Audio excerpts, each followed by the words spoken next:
Alamin natin ang lagay ng mga Pilipino na nasa Iran at makakausap natin ngayon si Assistant Secretary Angelica Escalona, ang spokesperson ng Department of Foreign Affairs. Magandang gabi po at welcome sa Politico Nightly, Asek. Magandang gabi Dexter at Meiji at magandang gabi po sa lahat ng mga viewers. Kumusta po ang sitwasyon ng ating mga kababayang Pilipino po sa Iran ngayon? Well, very fluid po ang sitwasyon ngayon sa Iran base sa mga reports mula sa Philippine Embassy sa Tehran sa pamumuno ni Ambassador Roberto Manalo. Hindi po natin masasabi kung ano ang mangyayari in the succeeding days, pero what we can assure you is that bukas po ang embahada 24/7. Hindi na po sila nagsasara to monitor the situation and provide assistance to Filipinos in distress. As of this time, there are no reports of any Filipino casualties. Wala pa rin pong lumalapit sa embahada upang humingi ng tulong.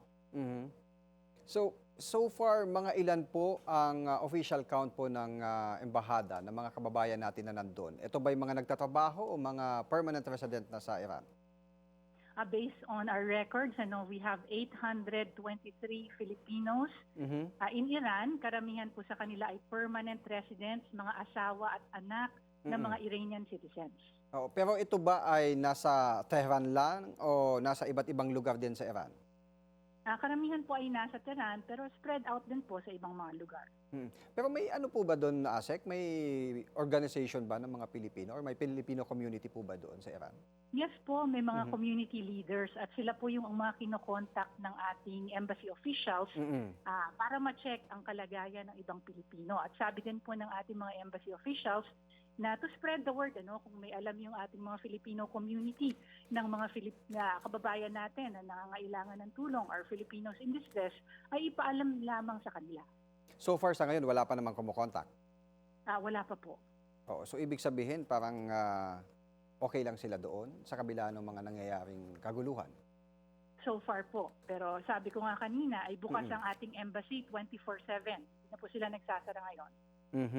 Sa tingin niyo po ba lalaki pa or lulubha pa yung gulo dyan sa Iran? Naku, mahirap pong sabihin kung anong mangyayari, no? So we will just monitor the developments closely. Kung magkakataon po na mag-escalate pa yung tensyon, are we ready to repatriate them or dahil nga mga permanent residents na sila doon, ano po ang nararapat na gawin ng ating pamahalaan? Opo, ang lahat po ng ating mga embahada at konsulado ng Pilipinas, meron po tayong mga contingency plan. At doon sa contingency plan, may mga alert levels dyan. Yung alert level 1, yung precautionary phase. Yung alert level 2, yung restriction phase. Alert level 3 is the voluntary repatriation. At alert level 4 is full evacuation. Sa ngayon, anong alerto po ang pinatutupad ng DFA sa Iran? Sa kasalukuyan po ay nasa alert level 2, which is the restriction phase. In fact, as early as January 2, nag-issue na nga ang ating embahada ng advisory for our Filipinos to shelter in place, restrict non-essential movements, and avoid public places. Pero kung nag-escalate po ang mga nangyayari, maaari ding irekomenda ng embahada na itaas to alert level 3, which is voluntary repatriation. Okay, well said. Maraming salamat po, Asek Angel Escalona ng DFA. Maraming salamat po.